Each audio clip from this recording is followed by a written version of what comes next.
situation de ta famille. Que la parole de Dieu te rencontre en ce soir. Que la parole de Dieu rencontre ta destinée. Que là où il y avait les eaux desséchées, que comme Ézéchiel, que la parole de Dieu soit prononcée sur ces eaux desséchées afin qu'ils reprennent vie.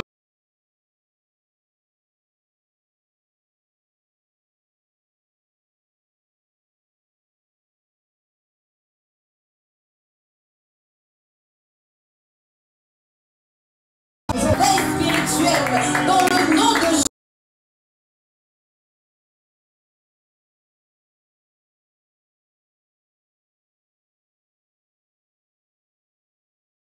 Seigneur, t'accorde la sagesse, que là où tu avais l'impression d'avoir perdu le chemin de ta destinée, que le Seigneur te ramène sur le droit chemin, dans le nom de Jésus. Seigneur, bénis ta parole. Bénis-nous en ce soir. Parle à nos vies, parle à nos cœurs. Seigneur, je prie que tu nous disposes. Saint-Esprit, dirige toutes choses et viens glorifier Jésus en ce lieu. Dans le nom de Jésus, nous acclamons le Seigneur. Est-ce que tu peux acclamer le Seigneur de là où tu es? Je disais d'acclamer Jésus. Le son est très bas, je ne sais pas si vous m'entendez bien. Je disais d'acclamer Jésus. Est-ce que tu peux te lever de là où tu es? Lève-toi de là où tu es et que le roi de gloire fasse son entrée. Lorsque le roi entre, nous nous levons. Amen. Acclame le Seigneur. Acclame comme un vainqueur. Acclame comme celui qui a une destinée. Acclame comme celui pour qui Dieu a des projets. Il dit il a des projets de paix. Alors acclame comme quelqu'un qui a foi et qui sait que le Seigneur a des projets de paix et non de malheur pour lui. Amen. Que Dieu nous bénisse. Nous pouvons nous rasseoir. Je nous salue dans le nom précieux de Jésus-Christ. Tu peux saluer ton voisin avec un sourire. Sourions-nous dans la présence de Dieu. Soyons dans la joie. Je bénis le Seigneur pour cette occasion qui m'a été renouvelée, cette marque de confiance.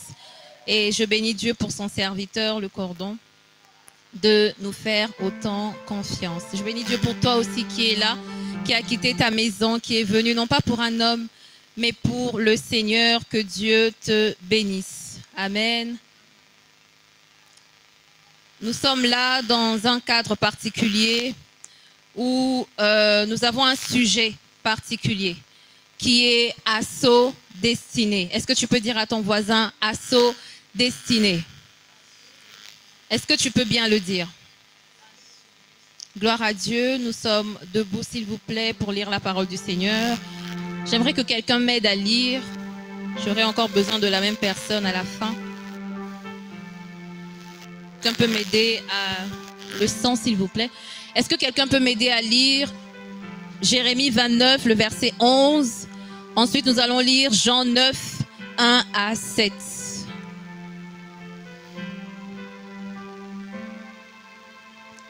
Le volontaire lève la main, on va lui donner le micro. S'il vous plaît. Est-ce que le micro est prêt? Jérémie 29, 11, que nous connaissons très bien pour la plupart, et Jean 9, du 1er au 7e verset. Le micro, s'il vous plaît. Que celui qui a trouvé juste lève la main pour nous aider à lire.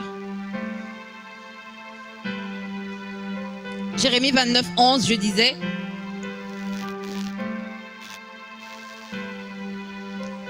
Amen.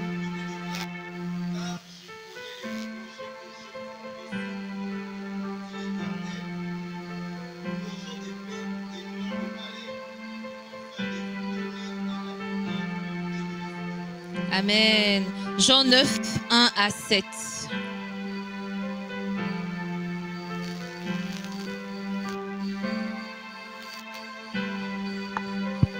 Jean 9, 1 à 7. Jean 9, verset 1. La Bible déclare, Jésus vit en passant un homme aveugle de naissance. Ses disciples lui firent cette question. Rabbi, qui a péché, cet homme ou ses parents, pour qu'il soit né aveugle? Le verset 3, la Bible déclare, Jésus répondit, ce n'est pas que lui ou ses parents aient péché, mais c'est enfin que les œuvres de Dieu soient manifestes en lui, soient manifestées plutôt en lui. Le verset 4, la Bible déclare, il faut que je fasse tandis qu'il est jour. Les œuvres de celui qui m'a envoyé. La nuit vient d'où personne ne peut travailler. Le verset 5, la Bible déclare, pendant que je suis dans le monde, je suis la lumière du monde. Après avoir dit cela, il cracha à terre et fit de la boue avec sa salive. Puis il appliqua cette boue sur les yeux de l'aveugle et lui dit, va et lave-toi au réservoir de Siloé, nom qui signifie envoyé. Il alla et se lava et s'en retourna voyant clair. 7. Voilà. Que le Seigneur bénisse sa parole, nous pouvons nous rasseoir. Je disais donc, on est en train de parler d'un sujet particulier qui est assaut destiné. Et par définition, l'assaut, c'est une attaque brutale, selon la définition du dictionnaire. C'est le fait de s'emparer de quelque chose. C'est le fait de conquérir quelque chose par la force. Amen. Et la destinée, par la définition du dictionnaire toujours, c'est l'avenir. C'est un projet. C'est les calculs que l'on fait selon le dictionnaire. Et selon les commentateurs de la Bible, la destinée, c'est la mission que Dieu a pour l'humanité. C'est la mission que Dieu a pour un homme, pour sa créature, pour ses enfants. Amen. Donc, assaut destiné, en soi, c'est le fait de s'emparer de sa destinée. C'est le fait de conquérir la mission que Dieu a pour nous. C'est le fait d'aller, quand on dit s'accaparer ou s'emparer ou conquérir, c'est combattre pour gagner quelque chose. Vous êtes avec moi? Quand on dit qu'on a conquis quelque chose, ça veut dire qu'on a combattu pour l'avoir. Elle n'était pas à nous ou elle n'était pas encore à nous et on l'a conquis. Assaut destiné en soi, comme je le disais, c'est le fait de vaincre dans sa destinée. C'est le fait de s'emparer de sa destinée. Alors le but de ces assises, c'est que quelqu'un en ce lieu puisse rentrer en possession de sa destinée. Lorsqu'on parle d'assaut destiné, c'est le fait que tu entres en possession de ta destinée. Parce que l'assaut, c'est le fait d'envahir, comme je le disais. C'est le fait d'entrer en possession de quelque chose. Et lorsqu'on associe l'assaut à la destinée, c'est le fait que tu entres en possession de ta mission sur terre, de la volonté de Dieu pour toi et que tu l'accomplisses sur terre. Amen. Et le but de Dieu n'est pas de nous donner une information seulement. Non. Le passage que nous venons de lire, le Seigneur dit dans Jérémie 29, 11, il dit « Car je connais les projets que j'ai formés sur vous. Projets de paix et non de malheur, afin de vous donner un avenir et de l'espérance. » Le but de Dieu n'est pas de te donner une information pour te dire que tu as une destinée. Non. Mais le but de Dieu, c'est qu'en plus de l'information, c'est que tu vives la chose qu'il te dit. Amen. Lorsqu'on dit que, comme je l'ai dit, la destinée, c'est la volonté de Dieu pour ses enfants, il ne s'arrête pas seulement à avoir une volonté pour toi. Mais le but de Dieu, c'est que tu accomplisses cette volonté. Le but de Dieu n'est pas que tu saches qu'il a des projets pour toi, c'est que tu accomplisses ces projets, que tu les vives sur terre. Amen. C'est comme l'histoire que nous venons de lire de l'aveugle de naissance. Jésus s'est arrêté, il l'a vu. Il ne s'est pas arrêté à avoir des informations sur lui, à connaître ses parents, non. Il a dit, c'est pour un but que je me suis arrêté vers lui.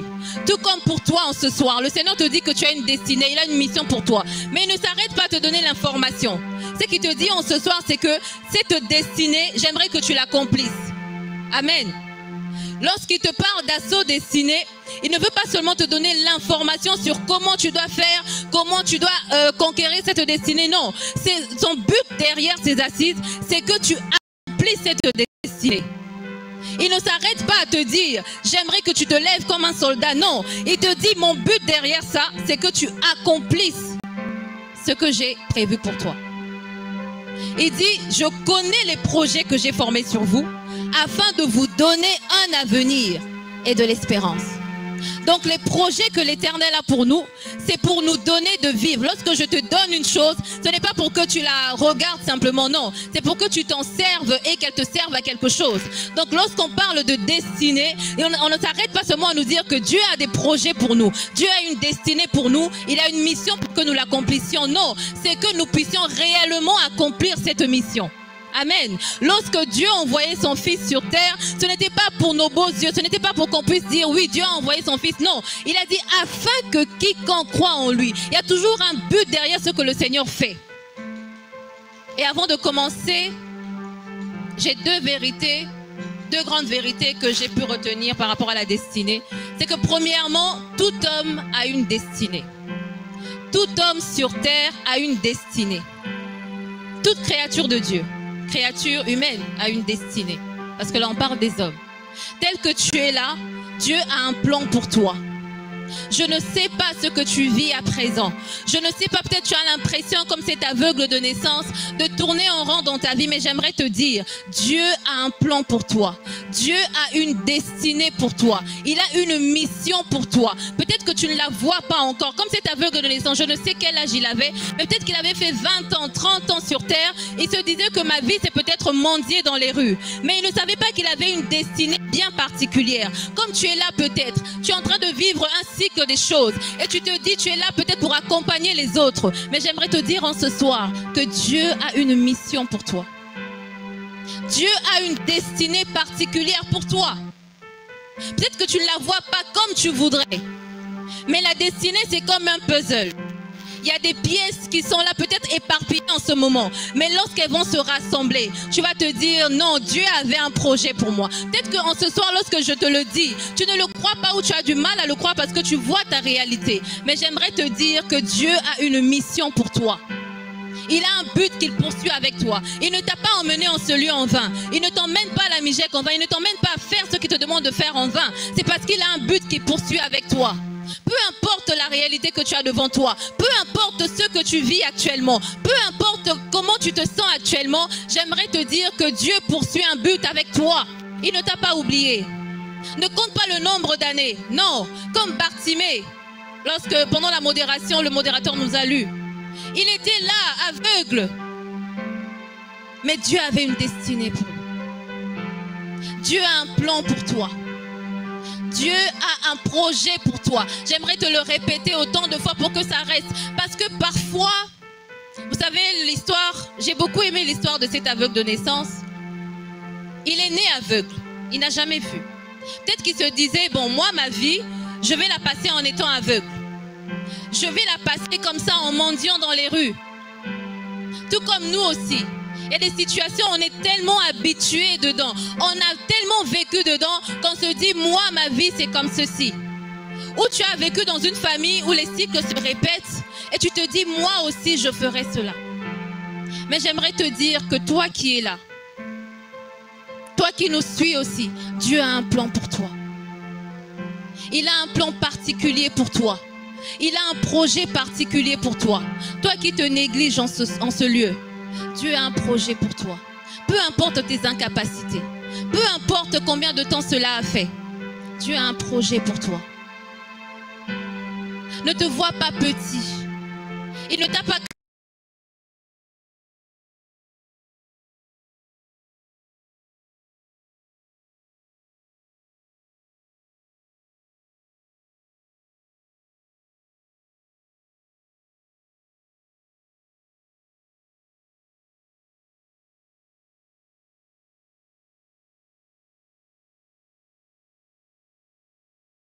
investissement.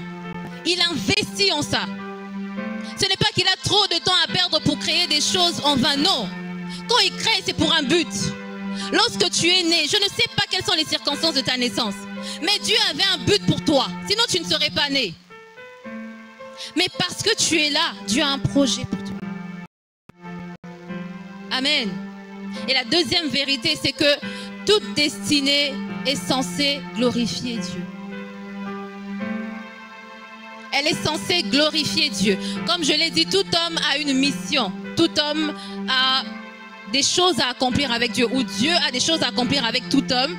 Mais la véritable destinée, ce ne sont pas les capacités ou les projets que nous réalisons. Non.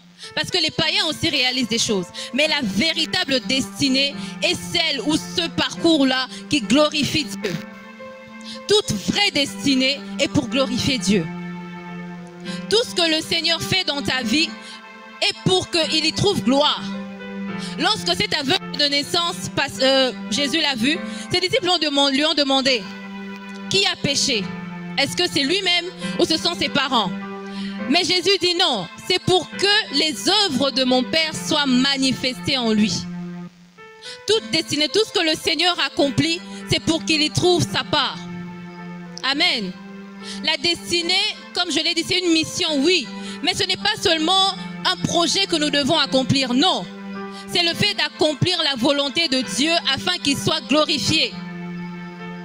Parce qu'on peut se dire, on voit dans le monde des gens qui ne connaissent pas Dieu, qui ne prient même pas, mais qui réalisent des grandes choses, parfois même plus que les chrétiens. Parce que Dieu, ce sont des créatures de Dieu. Et Dieu a une mission pour toute sa créature. Mais la véritable destinée, c'est lorsque tu soumets cela à la gloire de Dieu ou à la volonté de Dieu. Tout ce que tu veux accomplir dans ta vie, tout ce que tu as comme projet ou tout ce que Dieu a comme projet dans ta vie, c'est pour qu'il soit glorifié. Tout ce qui permet dans ta vie, c'est pour qu'il soit glorifié. Tout le parcours de ta vie, c'est pour qu'il y trouve sa gloire. Amen. Lorsque l'aveugle de naissance était en train de mendier, il se disait peut-être que c'est fini pour moi, mais il ne savait pas que sa destinée cachait derrière un Jésus qui voulait ou qui allait montrer à ses disciples qu'il avait aussi la capacité d'ouvrir les yeux d'un aveugle.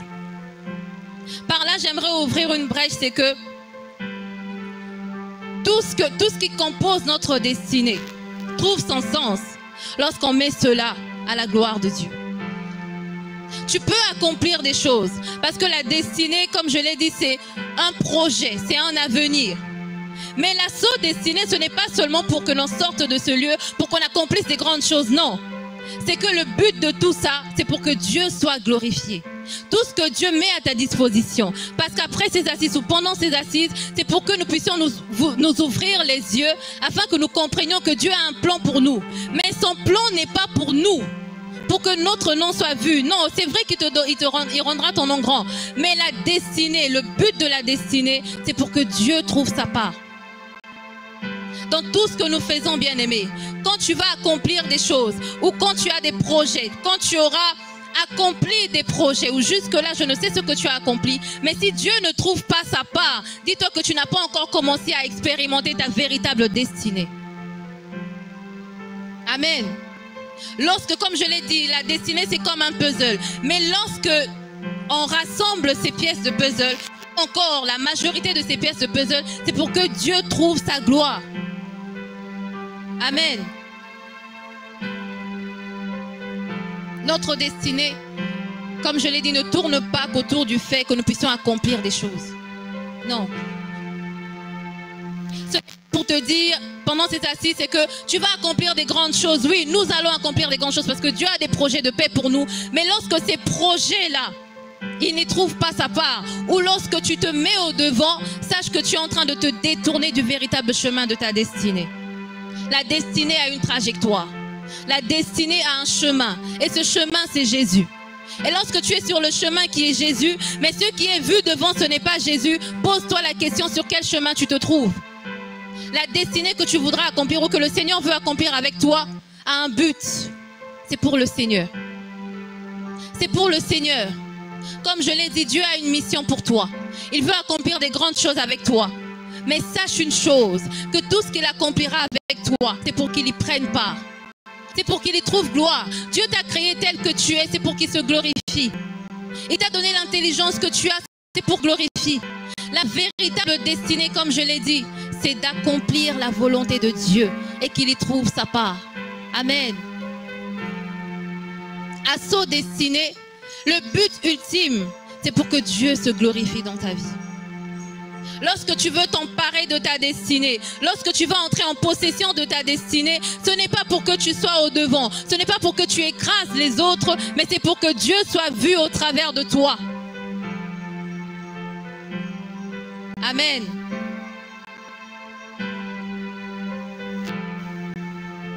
Et j'ai un sous-thème en ce soir, c'est les alliés de la destinée. Les alliés de la destinée. J'ai pu noter 4 alliés de la destinée. Et allié par définition, c'est une personne qui sert un autre ou qui accompagne un autre. Mais je vais parler d'alliés pas en termes de personnes, mais en termes des éléments qui accompagnent la destinée. Pour l'accomplissement de ta destinée, je nous parlerai de 4 alliés. Comme je l'ai dit, le Seigneur, il ne nous donne pas une information, mais c'est pour que cette destinée soit accomplie. Et pour qu'elle soit accomplie, je vais nous donner ces 4 alliés. Je nous donnerai des passages et Papa Romiel va nous aider à les lire. Le premier passage, c'est Matthieu 16, 24, où le premier allié, le prix à payer. Dis avec moi, le prix à payer. Comme je l'ai dit, le sous-thème, c'est les alliés de la destinée. Ta destinée n'est pas un fruit du hasard. Amen. La destinée ne nous tombe pas dessus. Non. C'est vrai, le Seigneur nous la donne gratuitement parce qu'on ne fait rien pour mériter la destinée. Mais pour qu'elle s'accomplisse, il y a des pas à poser. Comme on l'a dit, assaut destinée, c'est la conquête de la destinée. Et on ne peut pas conquérir sans poser des actes, sans poser des pas. Amen. Matthieu 16, 24.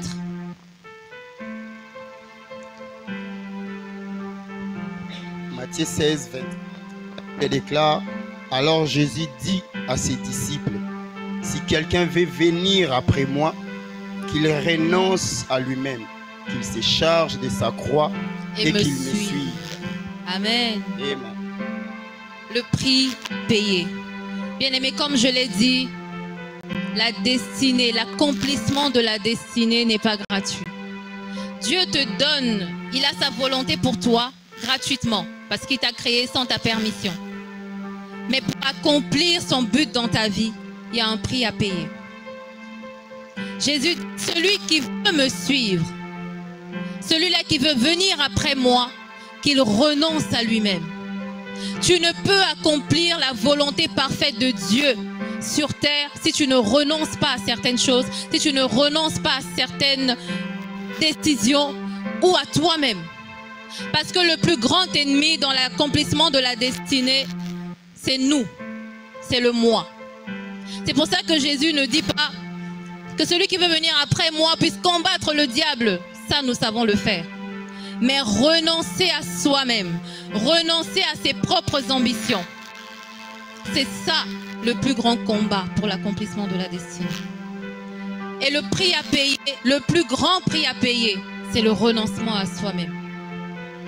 Comme je l'ai dit, l'accomplissement de la destinée, c'est pour que Dieu soit glorifié. Et quand tu accomplis la destinée, ce n'est pas forcément lié à ce que toi tu voulais au départ. Ça peut être ça. L'accomplissement de la destinée, peut-être que toi tu voulais aller à gauche. Mais Dieu peut te dire, va à droite.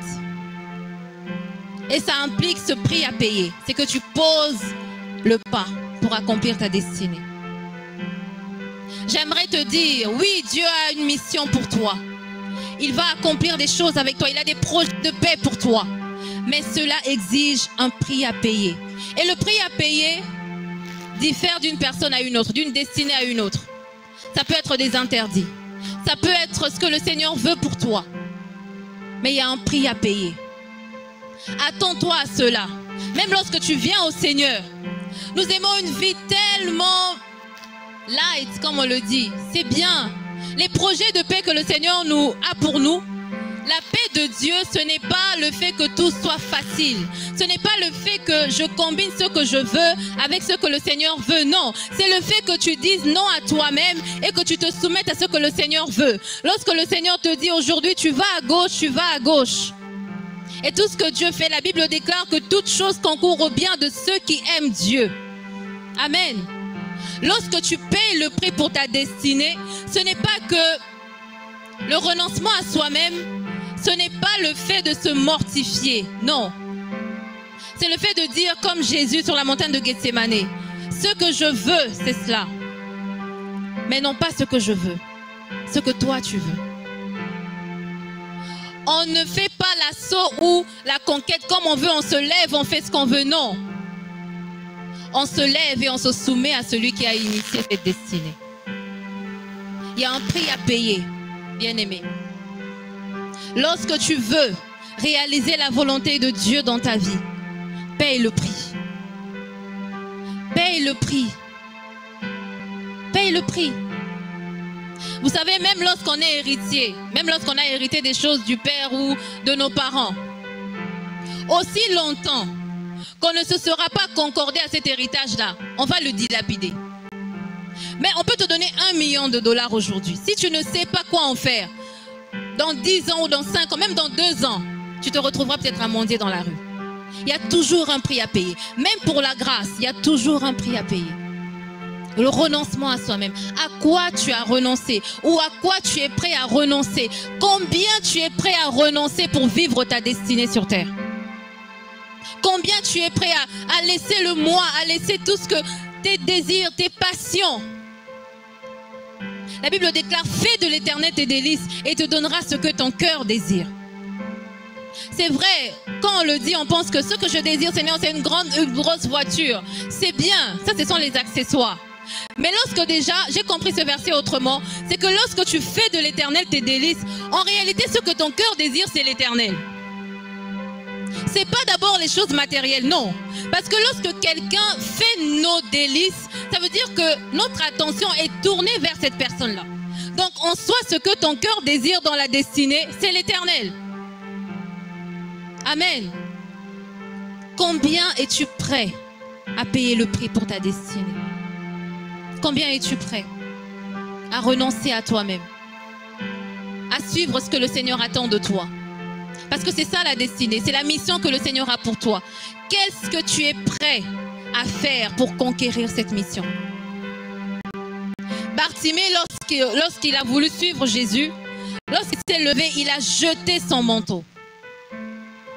Il a jeté son manteau qui lui servait à mendier, où il avait peut-être de l'argent dedans qu'il avait rassemblé en mendiant. Mais parce qu'il voulait quelque chose de plus, il a jeté son manteau.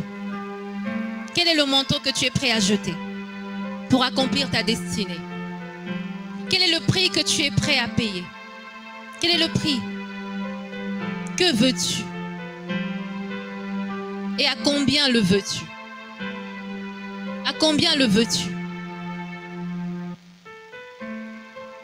Le prix à payer. Et le deuxième allié, c'est le temps. Nous allons lire 1 Pierre 5, le verset 6, le temps.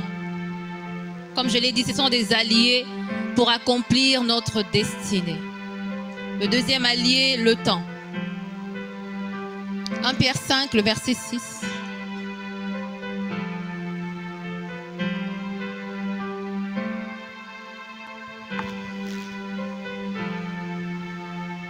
Pierre 5, verset 6, la Bible déclare: humiliez-vous donc sous la puissante main de Dieu, afin qu'il vous élève au temps convenable. Amen. L'accomplissement de ta destinée a un temps fixé par Dieu. L'accomplissement de la destinée, c'est un processus. Amen. C'est un processus. Nous voyons même dans la guérison de cet aveugle de naissance, c'est que Jésus, il a pris le temps, il a fait la boue, il a craché par terre, il a fait la boue et tout le reste. Il a posé sur ses yeux, il lui a dit, va. Voilà. Jusqu'à ce qu'il recouvre la vue. Il y a un temps pour accomplir ta destinée. Dieu a fixé un temps pour ta destinée. Et un jour pour Dieu peut être comme 1000 ans. Comme je l'ai dit, l'accomplissement de la destinée, c'est tout un processus. Ça ne sert à rien de nous presser, de nous précipiter, de regarder à gauche, de regarder à droite. Toi, regarde à l'Éternel. Peut-être que tu auras l'impression que ça dure. Peut-être que tu auras l'impression que, voilà, comme cet aveugle de naissance, ça dure, Seigneur, je suis né aveugle. J'ai grandi dans telle situation. Je veux accomplir de grandes choses. Moi aussi, je veux prêcher. Moi aussi, je veux faire ceci. Mais Seigneur, à un temps pour que tu fasses ces choses. Il a un projet pour toi, oui. Mais même si tu ne le vois pas encore, même s'il n'a pas la forme que tu veux, crois au Seigneur, fais-lui confiance, il a un temps. Peut-être que toi, tu es encore à l'étape où Jésus est en train de cracher par terre pour faire la boue pour poser sur tes yeux. Ça, c'est une histoire qu'on lit. C'est vrai, ça s'est passé comme un tout à coup. Mais comme je l'ai dit, un jour pour l'éternel, c'est comme 1000 ans. Peut-être que toi, le Seigneur est encore en train de préparer ce processus. Cela exige la confiance en Dieu. Pour accomplir ta destinée, ce ne sera peut-être pas du jour au lendemain, mais tu l'accompliras certainement. Lorsque la prophétie tarde, attends-la, car elle s'accomplira certainement. Je ne sais pas ce par quoi tu passes. Je ne sais pas, peut-être que tu es fatigué de combattre, je ne sais. Mais j'aimerais te dire en ce soir, il y a un temps pour ta destinée. Il y a un temps où tu regarderas et tu diras, je ne suis plus cet aveugle de naissance, je peux voir. Amen. Je ne suis plus cette personne qui mendiait comme Bartimée, l'aveugle. Non, maintenant je suis le Bartimée qui peut sauter, louer, regarder et dire que tu étais habillé en blanc, en noir. Je ne suis plus ce Bartimée qui était en train de mendier dans la rue. Je suis celui-là qui est maintenant en train de sauter, qui est en train de voir. Il y a un temps. Lorsque ce boiteux était devant la porte du temple, il ne savait pas que ce jour-là, il allait rencontrer Pierre et Jean. Il pensait que c'était un jour comme tout autre, comme toi aussi. Ta destinée, peut-être tu as l'impression que les jours se ressemblent. Mais le jour où tu rencontres le point de départ de ta destinée, bien aimé, ça te fait oublier les années de souffrance. Comme ce boiteux-là, il ne pouvait pas marcher, on le soulevait, on le posait. Mais ce jour-là, la Bible déclare qu'il est rentré dans le temple, sautant, dansant et louant Dieu. Parce que le temps fixé par Dieu était arrivé. J'aimerais t'encourager en ce soir. Il y a un temps pour ta destinée. Il y a un temps que le Seigneur a marqué pour que tu fasses les choses qui manquent peut-être dans ton cœur. On ne présente pas une mangue crue dans la table du roi, non. On attend qu'elle mûrisse. Tu es cette nourriture que Dieu veut présenter. Comme étant la nourriture faite. Attends le temps de Dieu. On est tellement pressés, surtout nous les jeunes, tellement pressés. Nous sommes pressés. On veut paraître, c'est bien. Mais paraître dans le temps que le Seigneur a fixé, c'est mieux. Il y a le temps fixé pour toi. Il y a un temps où tu regarderas et tu diras, le Seigneur avait raison. Les chemins par lesquels il te fait passer, comme je l'ai dit, c'est comme un puzzle. Lorsque toutes les pièces seront rassemblées, tu regarderas et tu diras, gloire à Dieu. Il y a un temps. Il y a un temps pour toutes choses. Un temps pour pleurer. Un temps pour conquérir. Il y a un temps où tu as été distrait, mais c'est le moment de te lever comme un soldat pour conquérir ta destinée. Il y a un temps pour toutes choses. Tu as été dans la distraction pendant longtemps. On t'a suivi derrière pour servir Dieu. Tu n'es pas fatigué. Il y a un temps aussi pour servir Dieu. Il y a un temps pour la destinée, pour ce que le Seigneur attend de toi. Comme on le dit, il y a un dicton qui dit « Avant l'heure, ce n'est pas l'heure. Et après l'heure, ce n'est plus l'heure. » Il y a certains... Le Seigneur ne va pas vous faire paraître en avance comme une mangue qui n'est pas mûre. Mais il y a d'autres aussi, vous laissez passer trop de temps. Trop de temps. C'est vrai qu'il y a beaucoup qui appuient sur l'accélérateur, qui veulent paraître. Mais il y a aussi d'autres qui laissent à demain ce qu'ils doivent faire aujourd'hui. Es-tu dans le temps de Dieu? Es-tu dans le temps où Bartimée doit crier « Fils de David, aie pitié de moi » ? Peut-être que s'il avait laissé passer Jésus, il n'allait plus le revoir. Qui sait? Il y a un temps pour accomplir ta destinée. Et j'aimerais t'exhorter à être en capacité de détecter le temps de Dieu. En ce temps-ci, quel est le temps de Dieu pour toi? Parce que nous sommes dans le temps des hommes. On est le 18 mai 2025. Mais il y a un temps de Dieu. Et qu'est-ce que ce temps de Dieu te demande à faire en ce moment? Veux-tu des choses en avance? Ou es-tu en retard entre guillemets? Es-tu en train de trop faire attendre ta destinée? Ou le Seigneur te dit, lève-toi maintenant, j'aimerais que tu accomplisses telle chose. Mais toi tu dis, non Seigneur, je suis encore jeune, je suis encore petit, je suis le plus petit de ma nation comme Gédéon. Où en es-tu avec le temps de ta destinée? Il y a un temps pour toute chose. Où en es-tu avec ce temps? Es-tu dans le temps où le Seigneur te dit, va? Ou es-tu dans le temps où le Seigneur te dit, va, cache-toi? Parce qu'il y a aussi le va, cache-toi et le va, montre-toi. Il y a un temps où le Seigneur te dit, va, cache-toi. Comme Paul, il le dit lorsqu'il s'est converti. Il dit qu'il est allé en Arabie. Il est resté là-bas parce qu'il était dans le va cache-toi. Mais il y a un temps où le Seigneur te dit aussi, va, montre-toi. Jésus a passé 30 ans dans l'anonymat. Mais il y a un temps où le Seigneur, le Père lui a dit, montre-toi au monde. Il est temps. Il est temps. Et le temps de la destinée finit toujours par sonner. Amen. Identifie le temps dans lequel tu es. Est-ce le temps pour que tu te lèves et que tu puisses conquérir? Est-ce le temps du va cache-toi? Quel est le temps dans lequel tu es afin d'accomplir ta destinée? Amen. Le troisième allié, la préparation. Luc 14, 28 à 30. Papa Romiel va nous aider à lire. Luc, le verset 14, le chapitre 14, du 28e au 30e verset.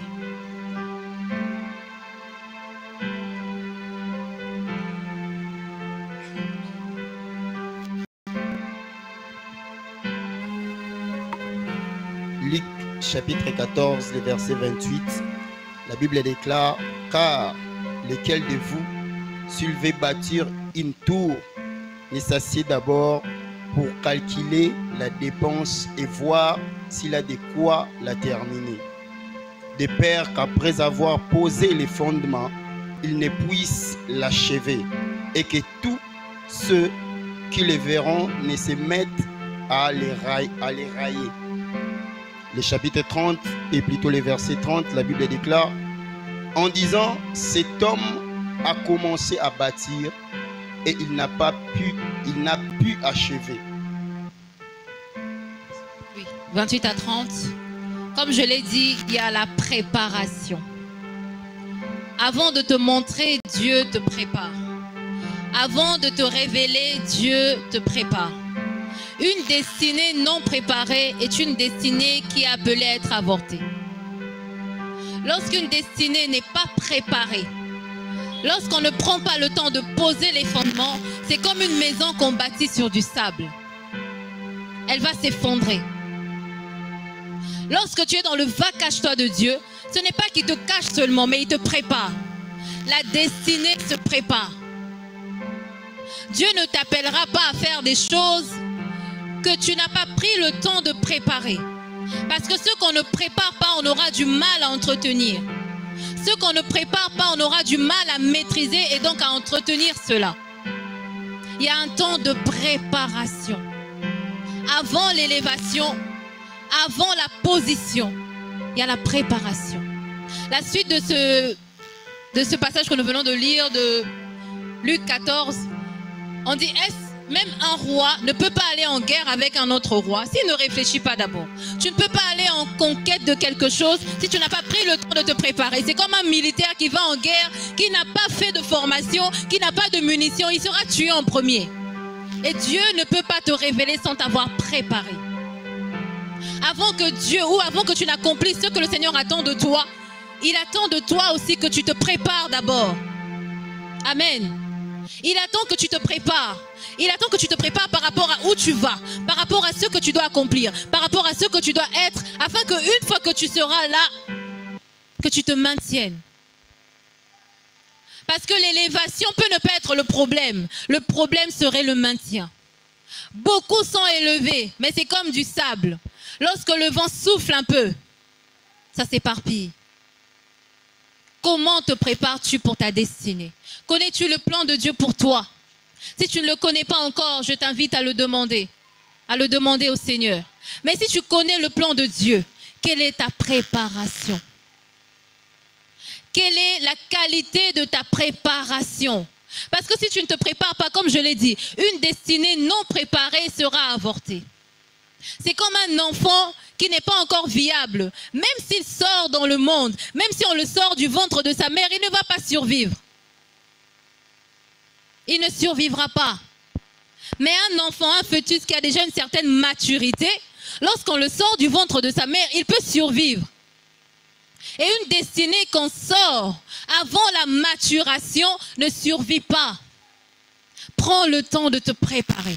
Prends le temps de regarder. Lorsque tu veux construire une tour, ou lorsque le Seigneur veut construire une tour avec toi, il prend le temps de calculer tous les angles. Il voit, non, là où je t'emmène, ce comportement, ça ne va pas aller. Il te casse, il te taille. Il voit, non, là où je veux t'emmener, cette chose-là va peut-être ne pas collaborer. Alors, il prend le temps de te préparer. Mais la qualité de ta préparation dépend de la qualité de ta collaboration avec le Seigneur. Comme je l'ai dit, le premier point, c'était le prix à payer. Et la préparation est dans le prix à payer. La qualité de la préparation de la destinée détermine la qualité de la destinée. Lorsque tu n'as pas pris le temps de te préparer, il y a des choses qui viendront te surprendre. Et tu risques même d'abandonner Dieu. Imagine le Seigneur, tu ne te prépares pas à devenir grand demain, à construire ce que tu veux construire là, le projet que tu as dans ton cœur. Et demain, tu y arrives. Mais tu n'as pas pris le temps de bâtir, je prends l'exemple de ta relation avec le Seigneur. Tu n'auras pas le temps quand tu seras cette grande femme, ce grand homme-là. Si déjà aujourd'hui, avec le peu que le Seigneur t'a donné, tu n'as pas son temps. Mais si tu prends le temps de poser les fondements, même si la grandeur vient, elle ne va pas te détourner de l'essentiel, du ciel, de la gloire de Dieu, comme je l'ai dit. Le but de toute destinée, c'est de glorifier le Seigneur. Et ça, c'est dans la préparation. Lorsque ta préparation est de qualité, ta destinée sera de qualité. On le voit même aujourd'hui, une personne qui est élevée, mais quand tu l'entends ou quand tu la côtoies, tu ne tires rien du tout. Tu ne tires rien du tout. Pas seulement les serviteurs de Dieu, non. Même une personne que tu admirais peut-être de loin. Je ne sais pas si ça vous est déjà arrivé. Une personne que tu admires de loin, tu vois comment la personne est, ceci.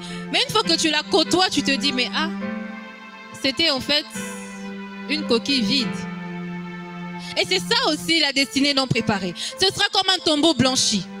Au dehors, ce sera bien, mais les fondements seront biaisés. Une tour qu'on n'a pas pris le temps de réfléchir pour calculer tout le reste, elle sera belle devant les hommes. Mais les fondements, une fois qu'il y aura un tremblement, une fois qu'il y aura un vent qui va souffler, la tour va s'écrouler. On va dire, mais elle était belle, elle semblait bien construite. Mais parce qu'elle n'avait pas pris le temps d'être bien préparée, bien construite, elle s'écroule. Si tu ne veux pas que demain ta destinée soit un tombeau blanchi, prends le temps de te préparer. Ne néglige pas les faibles commencements. Ne néglige pas ton commencement avec le Seigneur. Ne néglige pas ce que le Seigneur te demande à faire aujourd'hui. Comme je l'ai dit, n'oublions pas, c'est comme le puzzle. Lorsque les pièces se rassemblent, imagine qu'une pièce soit déchirée. Lorsque tu négliges la préparation de chaque domaine de ta destinée, lorsque la destinée sera enfin formée, il y aura des défauts. Et tout ce que le Seigneur nous donne, il ne souhaite pas qu'il y ait des défauts. Dieu ne peut pas te donner quelque chose avec des défauts. Ta destinée semble être à la gloire de Dieu. Alors prends le temps de préparer. Prends le temps de préparer. Prépare ton cœur. Prépare-toi. Prépare ta relation avec Dieu. Prépare, je ne sais, avec les gens. Prépare ce caractère que le Seigneur te demande de préparer. Prépare-toi. Prends les munitions. Prends les armes de l'esprit afin d'entrer en guerre pour conquérir ta destinée. Prépare-toi. Ne va pas comme ce soldat qui est distrait, qui n'a pas pris le temps, qui se lève, qui entend qu'il y a la guerre, qui se lève et qui va conquérir et qui meurt au front. Le but de Dieu, c'est pas de révéler ta destinée pendant un temps et qu'elle sèche. Non. C'est de te maintenir. Lorsqu'il te révèle, c'est pour te maintenir dans la position de ta destinée. Alors prépare-toi. Prépare-toi et prépare-toi bien. Amen. Prépare-toi bien. Tu veux la couronne de ta destinée. Prépare-toi comme une royauté. Prépare-toi comme une royauté. Tu t'attends à des grandes choses. Prépare-toi comme une personne appelée à des grandes choses. D'ailleurs, même nous sommes tous appelés à des grandes choses. Chacun selon son couloir. Chacun selon son domaine. Chacun selon le plan de Dieu pour sa vie. Mais prépare-toi pour ces grandes choses. Prépare-toi pour être demain cette grande femme, ce grand monsieur à la gloire de Dieu. Il ne faudrait pas que le Seigneur te place demain et qu'on commence à détecter. On ne sera pas parfait. Mais une destinée préparée et une destinée non préparée, ça se voit. Il y a toujours une différence. Amen. Le quatrième allié, la connexion.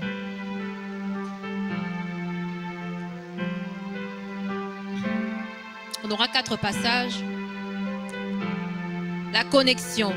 Premièrement, la connexion avec Dieu. On le voit dans Proverbes 3, 5 à 6. On va aller rapidement.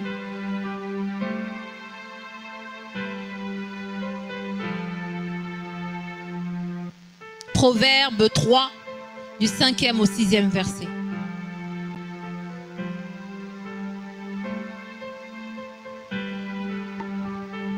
La Bible déclare: confie-toi à l'Éternel de tout ton cœur et ne t'appuie pas sur ta sagesse. Reconnais-le dans toutes tes voies et il aplanira tes sentiers. Amen. La connexion avec Dieu. Bien-aimé, tu ne peux pas accomplir la mission de Dieu pour toi sans être connecté à Dieu. Tu ne peux pas bien accomplir un projet sans être en accord avec l'initiateur de ce projet.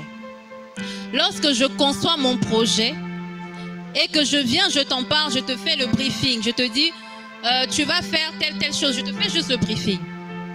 Et je te laisse ainsi. Ce projet pourrait peut-être sembler se réaliser, mais il ne va pas se réaliser tel qu'il aurait dû être réalisé. Et ainsi, bien aimé, comme je l'ai dit au départ, c'est que tout homme a une mission, mais la véritable mission d'un homme, c'est lorsqu'il est en connexion avec le Créateur. Lorsqu'il est en connexion avec celui qui a initié la destinée. Ta destinée, l'assaut dans ta destinée ou l'accomplissement de ta destinée ne se fera que lorsque tu seras connecté avec celui qui t'a donné cette destinée. Les grandes choses que nous voulons accomplir, c'est bien. Mais lorsque nous les accomplissons avec le Seigneur, c'est mieux et c'est ce qui est idéal. Là où tu veux aller, c'est bien. Mais rassure-toi qu'il soit avec toi. Parce que lorsqu'il est avec toi, même dans la barque, lorsque le vent va souffler, tu regardes juste, même quand il est endormi, le fait qu'il soit là, je sais qu'il est avec moi. Je sais où je vais. Je sais où je pose mes pas. Je suis directrice générale d'une entreprise. Oui, c'est bien. Mais je regarde celui qui m'a fait arriver là et avec moi. Une véritable destinée accomplie est une destinée qui est connectée à Dieu, connectée à Christ. Tu veux accomplir ta destinée, sois en connexion avec Christ. Tu veux connaître ta destinée, sois en connexion avec Christ. Tu veux savoir où tu es censé aller, sois en connexion avec Christ. La connexion avec Dieu. Deuxièmement, la connexion avec soi-même. 2 Chroniques, le chapitre 16, le verset 9.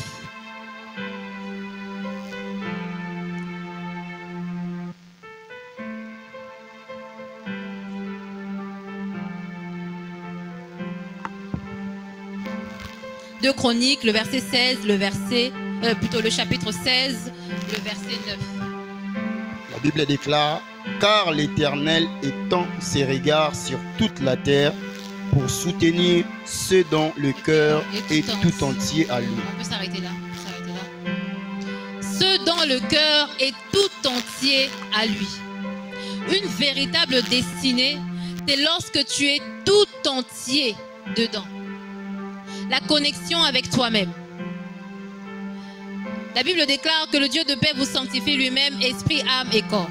Lorsque Dieu vient dans ta vie, il ne prend pas qu'une partie de toi, il prend tout de toi. Et lorsque tu veux véritablement accomplir ta destinée, il faut que tu sois en accord avec toi-même, c'est-à-dire ton être tout entier est dans la mission que le Seigneur te demande d'accomplir. Tu ne peux pas véritablement accomplir ta destinée avec Dieu si dans ton cœur tu murmures encore, ou tu manques de foi, ou il y a une partie de toi qui ne se soumet pas encore au Seigneur. Impossible. Ça aussi, c'est comme une maison bâtie sur du sable. La connexion avec toi-même. Tu es connecté à Dieu, mais de tout ton être, tu lui fais confiance. De tout ton être, tu dis, je veux accomplir cette destinée. J'accepte cette destinée, je veux l'accomplir de tout mon être. Parce que la Bible déclare qu'il faut que ceux qui s'approchent de Dieu croient qu'il existe. N'est-ce pas? Je ne sais pas qui l'a dit, mais je l'ai souvent entendu d'un serviteur de Dieu en particulier. Il dit, si Dieu n'est pas Dieu de tout, il n'est pas Dieu du tout. La partie de ta vie qui n'est pas en connexion avec toi-même pour te soumettre au Seigneur, cette partie-là n'est pas dirigée par Dieu. Et si dans ta vie, il y a des morceaux de toi, de ton âme, je ne sais, de ta vie au quotidien, de ton cœur, qui ne sont pas en accord pour accomplir ce que le Seigneur veut de toi, Dieu n'est pas Dieu du tout. Et il n'y prend pas plaisir. Lorsqu'on veut accomplir sa destinée, on est en accord avec soi-même. Comme David le disait, mon âme, soumets-toi. C'est peut-être pas facile tous les jours. Même la foi, ce n'est pas facile. Parce que pour accomplir sa destinée aussi, il faut la foi. Ce n'est pas facile. Quand tu regardes à gauche, tu regardes à droite, tu dis, Seigneur, ce que tu me demandes, c'est trop difficile. Quand on voit les 10 commandements, on voit le péché, on voit, Jésus dit, celui qui regarde la femme de ton voisin. Quand tu regardes seulement. Mais lorsque tu dis, mon âme, soumets-toi. Soumets-toi. Ce n'est pas évident pour toi, mais soumets-toi. C'est alors que tu accompliras véritablement ta destinée. Lorsque tu soumets ton être tout entier, sans murmure. Parce que c'est ça aussi, les murmures. Il y a les péchés qu'on connaît, qu'on cite souvent. Mais comme je l'ai dit au départ, le plus grand ennemi pour l'accomplissement de notre destinée, c'est nous-mêmes. C'est notre capacité ou incapacité à collaborer avec Dieu. Sois en accord avec toi-même. Lorsque tu rentres en toi-même, tu dis, Seigneur, ce n'est peut-être pas évident. Ce n'est peut-être pas facile. Je ne vois peut-être pas encore ce que tu veux accomplir avec moi. Mais je te fais confiance. Vous savez, une personne qui est résolue dans son cœur à faire confiance en Dieu. Même lorsque les gens viendront lui dire, tu vois pas que ta vie ne marche pas. Toi qui pries beaucoup. Toi qui fais ceci. À ton âge, tu te sanctifies beaucoup comme ça. Mais une personne qui a déjà pris la résolution, c'est comme une personne qui est bâtie sur le roc. Vous savez, lorsque vous sortez de chez vous, lorsqu'on sort de la maison, et je dis par exemple, je vais rencontrer Papa Romiel. Je vais lui dire telle chose par rapport à telle situation. Lorsque je suis décidée, lorsque je vais le voir, je vais lui dire. Lorsque j'ai pris la ferme décision de lui parler de certaines choses, et que c'est vraiment en moi, au bout d'un moment, ça va sortir. Et lorsque tu prends la ferme résolution d'être en accord avec toi-même pour accomplir la destinée que Dieu veut pour toi, même lorsque les vents seront contraires, même lorsque toi-même, entre toi-même, il y aura le doute, le murmure, l'orgueil ou toutes ces choses, tu soumettras ton âme. David est appelé l'homme selon le cœur de Dieu, pas parce qu'il était parfait, non. Mais il avait la capacité de se soumettre à Dieu. Même lorsqu'il pêche, il dit, mon âme, soumets-toi. Et il revient au Seigneur. Comme toi aussi. S'il y a des morceaux de ta vie qui ne sont pas encore en accord avec ce que le Seigneur attend de toi, je t'invite, soumets-les au Seigneur. Soumets-les au Seigneur. Cette difficulté-là que tu vois, soumets-la au Seigneur. Ce manque de temps pour servir Dieu là, soumets-le au Seigneur. Dis, Seigneur, je veux te servir, mais peut-être le temps ne me permet pas. Comment tu peux m'aider à disposer mon temps pour te servir? Être en accord avec soi-même. On va aller rapidement. Être en accord ou en connexion avec le lieu de notre destinée. Psaume 32, le verset 8.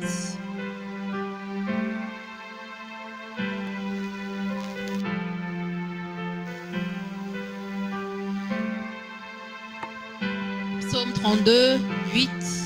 La Bible déclare, je t'instruirai et te montrerai la voie que tu dois suivre. Je te conseillerai, j'aurai les regards sur toi. Amen. Ta destinée a un lieu.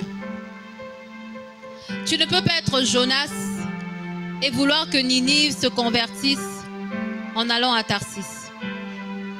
Ce que le Seigneur attend de toi est à Ninive. Et il t'attend à Ninive. Amen. Ta destinée a un lieu. Un lieu, c'est pas seulement rester au même endroit, non. Un lieu, ça peut être plusieurs endroits où le Seigneur te dit, maintenant va par exemple l'apôtre Paul.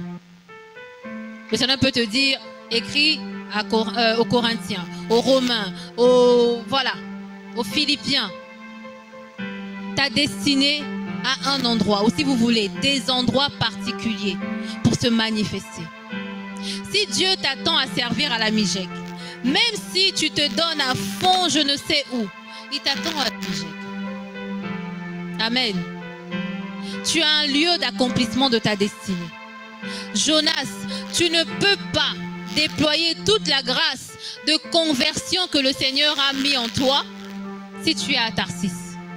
Il t'attend à Ninive. Ta destinée a un lieu d'accomplissement. La désobéissance, c'est aussi aller à droite alors que le Seigneur t'attend à gauche. La connexion avec le lieu de ta destinée. Parfois, tu as l'impression que tu tournes en rond. Mais peut-être que tu n'es pas au bon endroit. Tu n'es juste pas au bon endroit. Peut-être. Tu as l'impression que tu n'exploses pas. Peut-être qu'il y a quelque chose qui n'est pas à sa place dans la destinée que tu veux accomplir.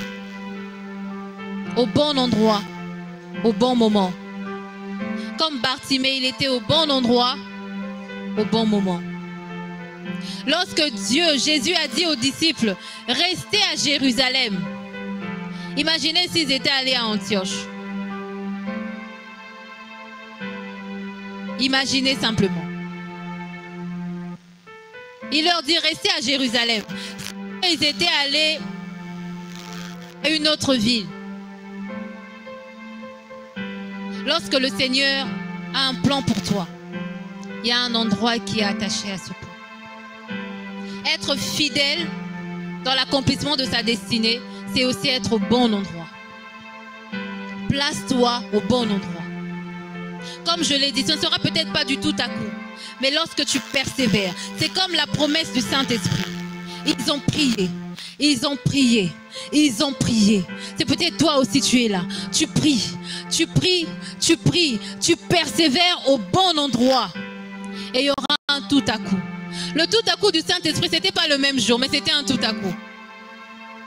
Le tout à coup de Dieu peut prendre 20 ans, mais ce sera un tout à coup.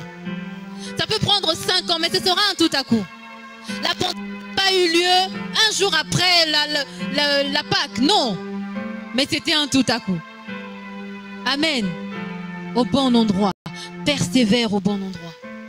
Tu dis, Seigneur, j'ai obéi, je suis venu à Ninive, mais je ne vois pas les résultats. Persévère. Il y aura un tout à coup. Il y aura un tout à coup. Il y aura l'accomplissement de ta destinée. Au bon endroit. Lorsque Dieu a dit à Isaac, reste à Guérar. Il regarde Guérar. Il regarde l'Égypte. Il dit, mais Guérar, c'est le désert. Moi, je veux aller en Égypte. Dieu lui dit, reste à Guérar. Il est resté à Guérar. Et il a fleuri à Guérar. Lorsque Abraham voulait se séparer de Lot, Lot a regardé la plaine, il a regardé la verdure. Il est parti.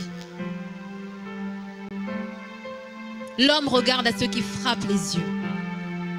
L'endroit où le Seigneur te dit de rester, ce sera peut-être pas facile au début. Ce sera peut-être pas dans le confort que tu veux. Mais le confort viendra parce que toi, tu es là.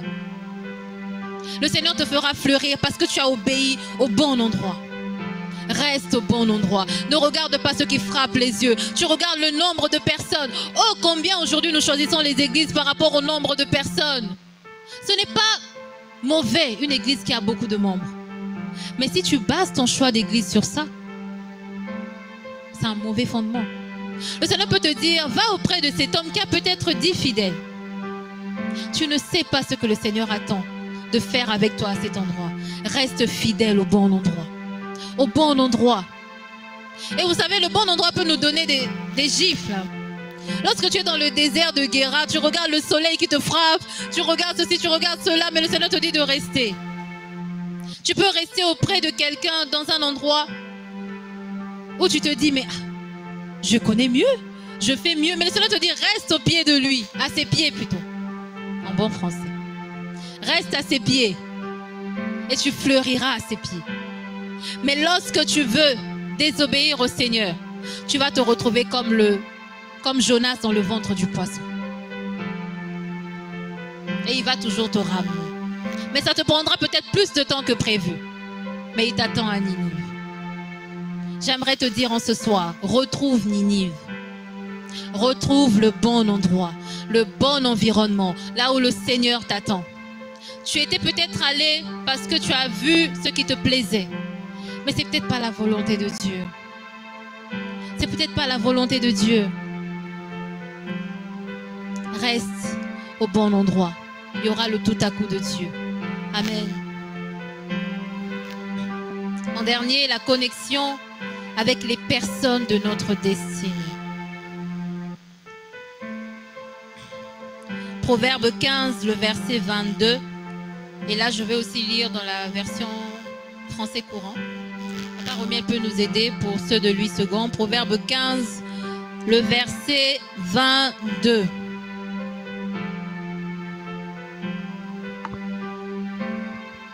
La Bible déclare, les projets échouent, faute d'une assemblée qui délibère, mais ils réussissent quand il y a des nombreux conseillers.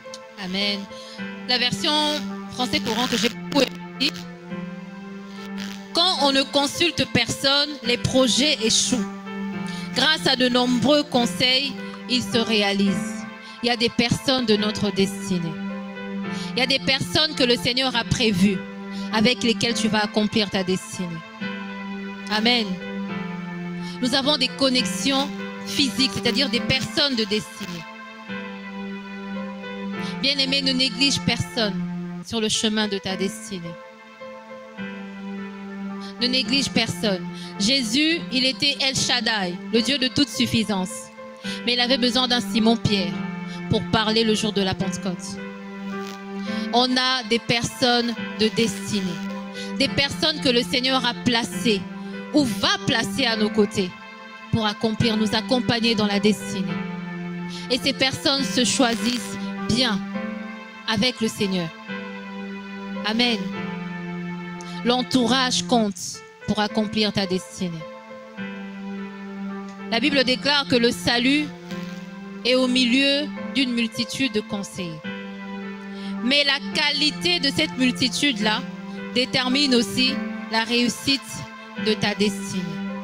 De qui tu t'entoures? Qui t'accompagne? Quelle est la qualité des personnes de qui tu t'entoures? Es-tu connecté aux bonnes personnes qui t'accompagnent dans la bonne direction? Parce que l'accomplissement ou la qualité de l'accomplissement de ta destinée dépend de qui tu t'entoures aussi. Amen. De qui tu t'entoures.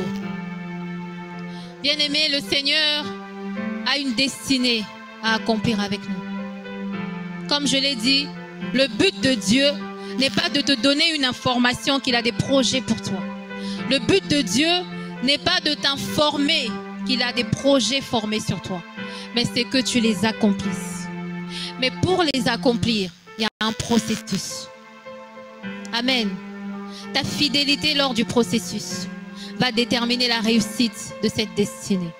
Je nous exhorte en ce soir, j'ai fini mon message. Je nous exhorte en ce soir pour cet assaut Destinée 2025. Collabore avec le processus de Dieu. Tu veux accomplir des grandes choses, c'est bien. Dieu a des grandes choses à accomplir avec toi. Mais n'oublie pas ses alliés de destinée. N'oublie pas de te connecter à celui qui a initié la destinée. N'oublie pas de te préparer pour cette destinée. Tu as du chemin à parcourir avec le Seigneur. Le Seigneur a un chemin à faire avec toi. Peu importe où tu te trouves aujourd'hui. Peu importe là où tu es aujourd'hui. Mais ça dépend de ta capacité à coopérer avec lui. Les alliés de la destinée. La destinée, c'est vrai, elle peut s'accomplir en un tout à coup. Mais elle n'est pas le fruit d'un hasard. Elle se travaille, elle se bâtit. Et elle ne se bâtit pas au hasard, non. Elle se bâtit de la bonne façon, de la bonne manière, avec la bonne personne, les bonnes personnes au bon endroit. Amen. Que le Seigneur bénisse sa parole. Est-ce que tu peux te tenir debout de là où tu es? Tu vas prier Dieu. Bien-aimé, il s'agit d'accomplir sa destinée. Tu n'as pas été créé en vain. Tu n'as pas été créé pour accompagner quelqu'un. Tu n'as pas été créé pour venir voir les autres s'accomplir. Tu es venu pour conquérir. Tu es venu pour accomplir quelque chose avec le Seigneur. Alors tu vas prier, tu vas dire, Seigneur, aide-moi à me connecter avec ce que tu veux pour ma destinée. Et toi qui ne connais pas encore le plan de Dieu pour toi, tu vas dire, Seigneur, comme c'est aveugle de naissance, je ne sais pas encore voir. Depuis que je suis née, on me parle de destinée, mais je ne sais pas ce que tu attends de moi. J'aimerais qu'aujourd'hui tu m'ouvres les yeux. Comme Bartimée, je crie à toi, fils de David, aie pitié de moi. Ouvre-moi les yeux, je veux voir, je veux comprendre ma destinée. Je suis fatiguée de tourner en rond, j'aimerais comprendre le plan que tu as pour moi. Et pour toi qui sais ce que le Seigneur attend de toi, dis Seigneur, aide-moi à collaborer avec ce que tu attends de moi. Aide-moi à me soumettre. Aide-moi à coopérer avec ce que tu veux de moi. Aide-moi à m'allier à ma destinée. Aide-moi, Seigneur. Conduis-moi sur le chemin de ma destinée. Je ne sais ce qu'il convient de faire. Oh, tu le dis comme nous l'avons lu. Nous confions en l'Éternel et ne t'appuie pas sur ta propre sagesse. Tu vas dire, Seigneur, ma sagesse m'a peut-être conduit à Tarsis, mais j'aimerais retrouver le chemin. Seigneur, aide-moi à collaborer avec ton plan pour moi. Aide-moi à collaborer avec tes projets pour moi. Aide-moi à collaborer avec ta volonté pour moi. Aide-moi à collaborer avec ta mission pour moi. Est-ce que tu peux élever ta voix et prier? Seigneur, nous avons besoin de toi. Nous avons besoin de toi. Seigneur, nous désirons accomplir ton plan dans nos vies. Oh Seigneur, je ne veux pas quitter cette terre sans avoir accompli ce pour quoi tu m'as créé. Peu importe le temps que ça prendra, peu importe la forme avec laquelle ça viendra, j'aimerais me soumettre, Seigneur. Je veux collaborer avec toi, Seigneur. Je refuse Tarsis dans ma vie. Je veux Ninive. Seigneur, je veux accomplir ma destinée. Je me soumets à toi, Seigneur. Peu importe ce que tu me demanderas, Père, j'aimerais me soumettre. J'aimerais collaborer, Seigneur. Je suis restée à Tarsis pendant longtemps. Ça ne m'a rien donné parce que tu m'attendais à Ninive. Oh oui, comme Bartimée, je crie en ce soir, fils de David, aie pitié de moi. Je veux voir. Je veux voir, Seigneur, je veux voir. Je veux voir ton plan pour moi. Je veux voir ma destinée. Oh Seigneur, je veux voir. Peut-être que je suis comme Pierre. Lorsqu'il a renié Jésus, il est retourné à sa pêche. Mais le Seigneur n'avait pas ce projet-là pour lui. Il appelait être pêcheur d'hommes.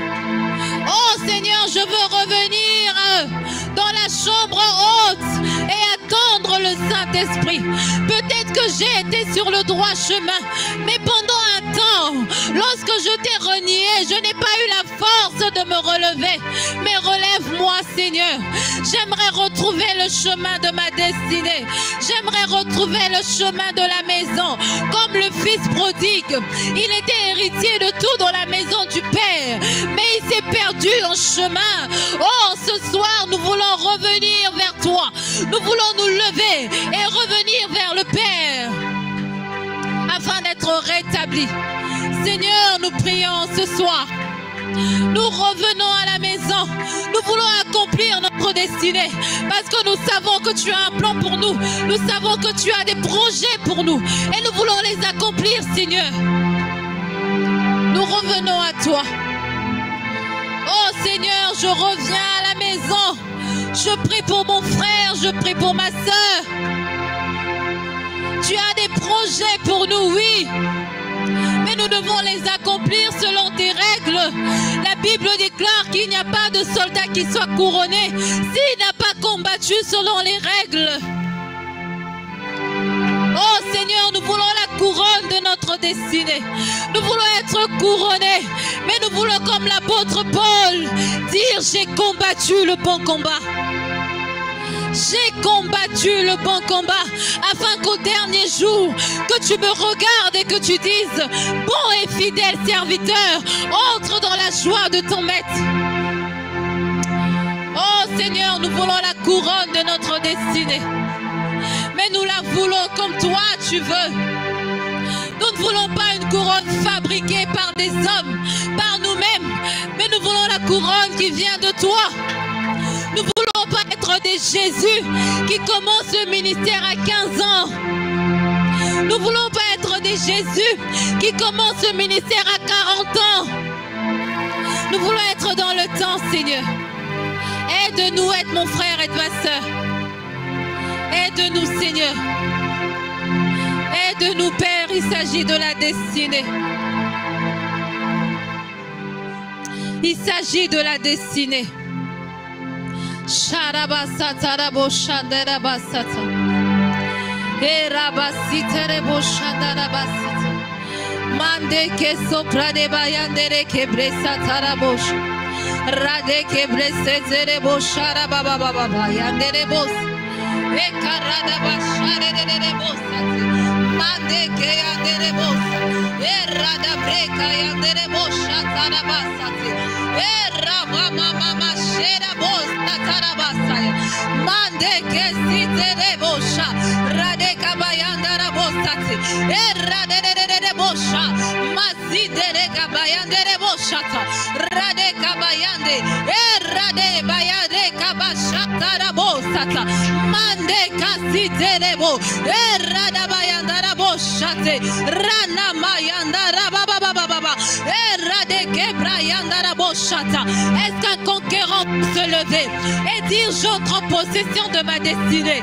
Oh oui, nous sommes en train de parler de la destinée. Est-ce que tu peux te lever comme un conquérant et dire: j'entre en possession de ma destinée dans le nom de Jésus, dans le nom de Jésus. Peu importe le temps que j'ai pris dans la distraction, j'entre désormais en possession de ma destinée dans le nom de Jésus. Est-ce que tu peux te lever? Est-ce que tu peux te lever et prier comme un conquérant? Prie comme un conquérant. Dis: Seigneur, je prends possession de ma destinée dans le nom de Jésus, dans le nom de Jésus, dans le nom de Jésus, dans le nom de Jésus. Comme Bartiméon ce soir, oh oui, je recouvre la vue.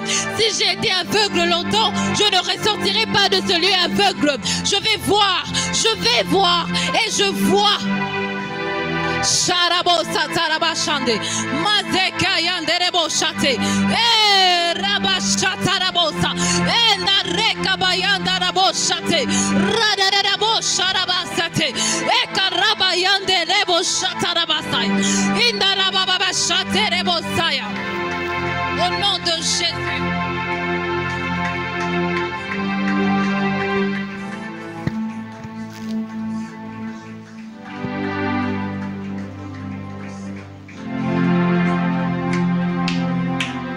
Prie Dieu, prie Dieu, prie Dieu. Est-ce que tu peux prier par rapport à ta destinée?